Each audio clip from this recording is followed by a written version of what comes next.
আপনাদের pant shirt গায়ে লাগলেও আমার কথা গায়ে লাগে না। কারণ আপনাদের রুচি হইলো নাচ গান ওইসব দেখা। আমার তো ভাই ওগুলো ভালো লাগে না। এজন্য আমার ফ্রি কিছু জ্ঞান দিই, আপনাদের জ্ঞান ভালো লাগে না, খারাপ লাগে। কারণ আছে এগুলো।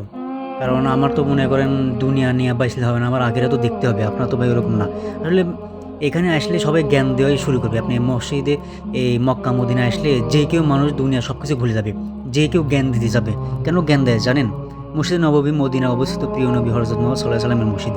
এমন একটি জায়গা যেখানে প্রবেশ করার পর মানুষের অন্তর একেবারে আলাদা অনুভূতিতে ভরে ওঠে। অনেকে বলেন সেখানে গেলে মনে হয় দুনিয়ার সবকিছু ভুলে যায়। এর পিছনের কয়েকটি কারণ রয়েছে। রুহানি প্রশান্তি। মসজিদে নববী এমন এক জায়গায় যেখানে আল্লাহর বিশেষ রহমত ও বরকত নাজিল হয়। সেখানে প্রবেশ করলে মনের ভেতর এক ধরনের প্রশান্তি, নিরাপত্তা ও সহানুভূতি আসে।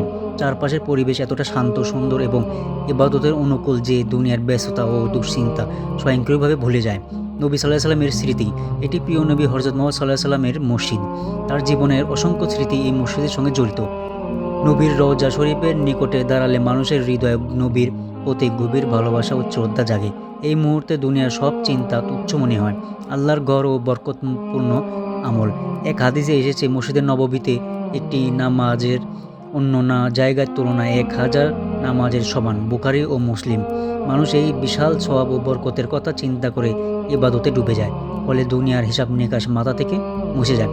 জিকির ও ইবাদতের প্রভাব। মসজিদে প্রবেশ করার সাথে সাথে মানুষ কোরআন তিলাওয়াত, সালাত, জিকির ও দোয়ায় লিপ্ত হয়।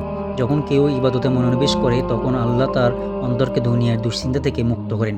এটাই সেই রহস্য কেন সেখানে গেলে মানুষ দুনিয়া ভুলে যায়। জান্নাতের বাগানের অনুভূতি। রাসূল সাল্লাল্লাহু আলাইহি ওয়াসাল্লাম বলেছেন, আমার মসজিদ ও আমার ঘরের মাঝের স্থান জান্নাতের বাগানসমূহের একটি বাগান। বুখারী মুসলিম। এই স্থানের নাম রিয়াদুল জান্নাহ।